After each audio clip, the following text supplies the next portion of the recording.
What is going on, you guys? Petplatypus here, and it is time to talk about 7 Deadly Sins, chapter 184. I did record a live reaction for this, which was my original plan, and while the chapter was definitely cool and I had fun recording it, it wasn't the greatest live reaction or anything. It wasn't really worth uploading, so I just sort of scrapped it. I'm going to give you guys a review of the chapter, but it was still a really fun chapter. Lots of good dialogue between Estarossa and Escanor, when he's like, "You're actually a really nice guy," and he's like, "Of course I am," and when he's like, "Oh, that's why I felt pain, as expected of one of my own attacks." Like, the pride on this dude is amazing. The dialogue exchanges were great. Oh, and fucking Estarossa takes a knee from Escanor, and he's like, "Oh, what happened? You drop a coin or something?" Oh shit, the burn there was great. It was, the dialogue was the best part. 11 out of 10 dialogue between these two. It was fantastic. Maybe it's the manga stream translators, I don't know, but still, they did a great job if that is the accurate dialogue. The rest of the chapter, let's see, well, we got a little bit of exposition on Zeldoris, or what was his name, Zeldoris or whatever. He basically is extremely hacks. If you try to run from him, you betray him, and then you are his servant. That's weird. Like, you betray him, which causes you to become an obedient servant. Kind of a contradiction there, but it's fine, not a big deal. And like, it's not even like a problem at all. I kind of made it sound like it was a problem. It's a contradiction in a way, but that's like the point, I guess. So yeah, we get a little bit of exposition there.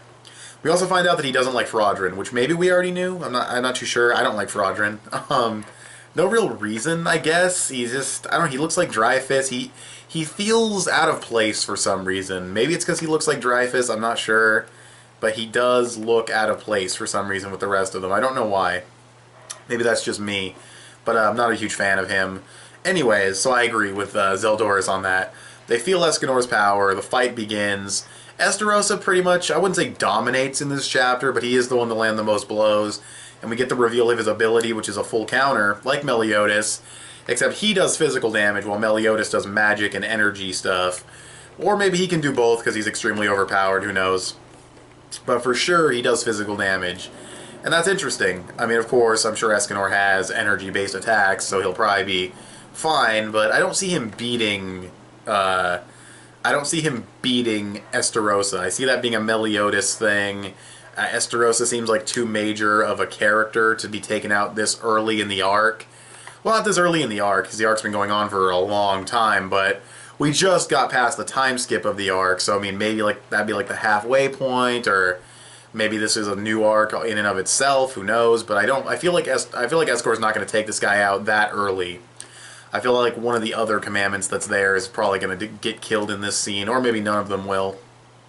But yeah, this was a really good chapter. It was really, really fun, really, really enjoyable. Pure entertainment value-wise, it was definitely like a solid 9. I thought it was great. Above grade even. Just the dialogue between the two, the art and everything, of course, was fantastic. The only scene of art that looked a little weird was when Estarossa kicked Escanor into the air.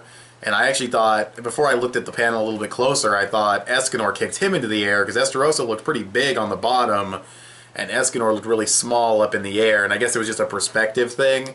But yeah, the art was a little weird, but that's total tiny, tiny, little bitty nitpicking that I just kind of happened to notice.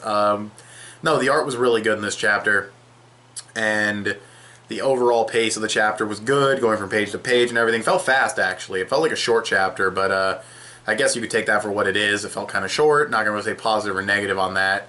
But yeah, overall the chapter was definitely enjoyable. I'm going to give it a solid, let's see, considering we found out about another one of the commandments' abilities, like their commandment, and the fight got started and everything. Not really much story progression, but it was a fight chapter, so you don't really need a lot of story progression, so I'd probably say it's like a solid 8 out of 10. I don't even know why I put that much thought into it, because ratings are bullshit, but whatever. I give it like a solid 8 out of 10. I thought it was a very good chapter of the 7 Deadly Sins. But what did you guys think of this chapter of the 7 Deadly Sins? You can tell me in the comment section below.